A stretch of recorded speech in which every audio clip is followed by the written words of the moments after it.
Doctor BR Ambedkar Konaseema జిల్లా మమ్మిడివరం పోలవరం మండలం మురమ్మల గ్రామానికి చెందిన నిరుపేద కుటుంబానికి కూటమి పాలన పెద్ద దిక్కైంది. తల్లికి వందనం పథకం అది నిరుపేద కుటుంబానికి పెద్ద దిక్కైన దింపు కార్మికుడైన భర్త చెట్టుపై నుండి పడి మృతి చెందడంతో ముగ్గురు ఆడపిల్లలు గల సత్యవతికి కుటుంబం భారమైంది.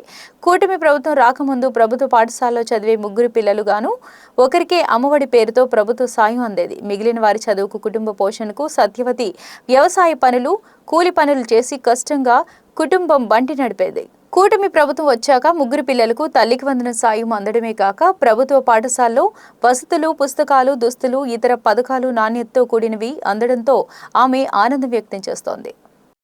సత్యవతండి, మాది మురమల్లండి. నాకు ముగ్గురు అమ్మాయిలండి.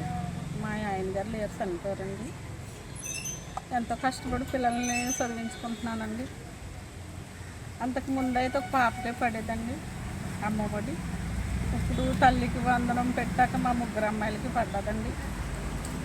కొంచెం అదే అండి, మా లేని పరిస్థితి ఈ డబ్బులు పడ్డాక కొంచెం ఇబ్బంది కొంచెం తగ్గిందండి. ప్రభుత్వం వచ్చాకండి మా ముగ్గురు అమ్మాయిలకి డబ్బులు పడ్డాయండి. కొంచెం భారం తగ్గిందండి.